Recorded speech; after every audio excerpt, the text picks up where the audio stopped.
Hello, my little ghosts. It's so good to have all of you back. Before we begin tonight's story, I would love it if you subscribe to my channel and join the graveyard community.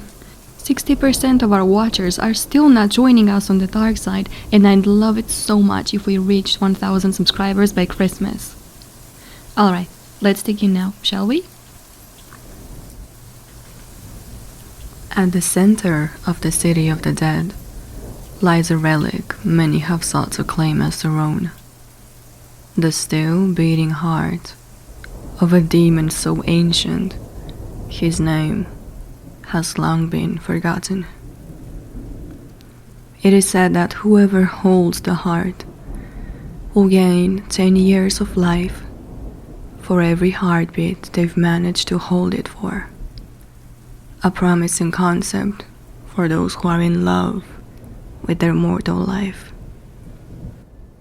And so here I will describe the steps one needs to follow to descend into the catacombs that make the city of the dead, and some guidelines to help in navigating the labyrinth. You will need a sharp knife and a piece of chalk. Descending is fairly easy for most. You will need to draw the sigil of the city on any flat surface, be it on the floor or a wall. The sigil is made up of a circle, inside of which you should draw 3 X's, which form a triangle with the first X set at the center top of the circle. After drawing it, use the knife to cut an X on your left thumb. You will need to cut deep enough so that you mark the bone. The mark is what you need to be able to enter and exit the labyrinth safely. Upon doing so, allow some of the blood to drip onto the sigil and recite the following phrase. Aperta porta est et cor meum. A wooden gate will appear in place of the sigil. Open it and step inside. You will notice upon doing so that your wound is closing, leaving behind a barely noticeable scar. Start going down the spiraling staircase in front of you. The walls are now made of stone, but as you keep advancing, you will soon notice that the stone is being replaced by bones. Every now and then, another wooden gate will present itself to you. Do not touch them. These are not meant for you. Ignore them and keep descending. After a while, these doors will start opening themselves, as if inviting you to peek inside and stir your curiosity. As previously stated, these doors are not meant for you. Do not touch them. Keep descending. Soon enough, you will start hearing voices. They are muffled, but every now and then, it will seem like someone is calling your name. And the more you go down these stairs, the more it will feel like the voices are calling to you from these doors.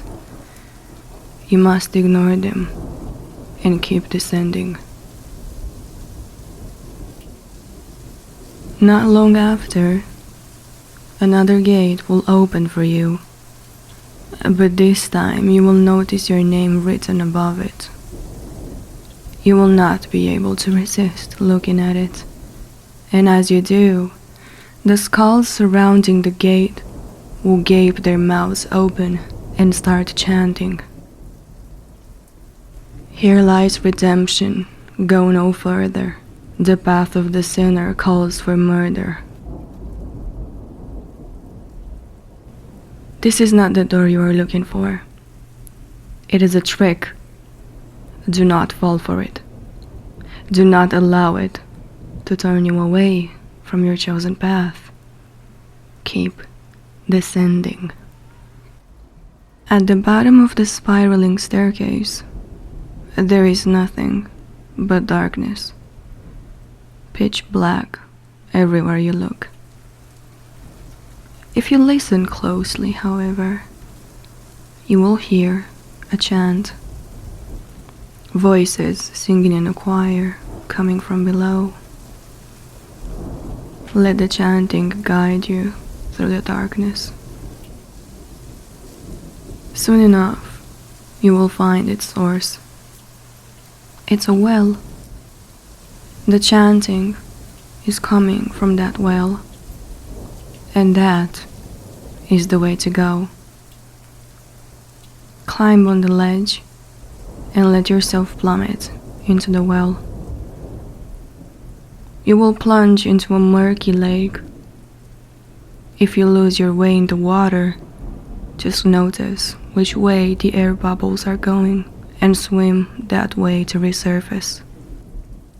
As you make it back to surface and regain your wits, you will notice that the walls of the cave are lined with human skulls. And in the middle of the lake, there is a patch of dry land. Swim towards it and climb back ashore. The patch of land is covered in bones, and at its very center, there is a huge throne and a never-burning fire lighting up the cave. Around the throne is a crowd of animated skeletons, perpetually chanting in a language older than time. They will soon notice you and make way for you to advance to the throne. As you get closer, you will see that upon that throne is an old man. So old, in fact, that there are skeletons holding on to him only to help him sit. In his lap, in his hand, lies a beating heart. And as soon as he notices you, he will raise his dying hand and shakily point towards you. And as he does so, his flesh will turn to ash, together with the beating heart he's holding. At this point, the other skeletons will surround you and entrap you, grasping your limbs to keep you still. The old man's skeleton will rise and come towards you. He will touch your chest and speak in the same ancient-sounding tongue right before forcing his skeletal hand right into your chest and pulling out your heart. You will then be seated on the throne as your murderer sets your still beating heart in your own two hands. And if the shock isn't great enough to deafen you, you will hear him talking in the same tongue once again, only this time, to your surprise, you will be able to understand what he's saying. Thank you for taking my place, Dark One. May your reign be praised for all eternity. And in that moment, you will start praying for your damned heart to stop beating. But it will not stop, you see, until somebody else comes to claim your throne.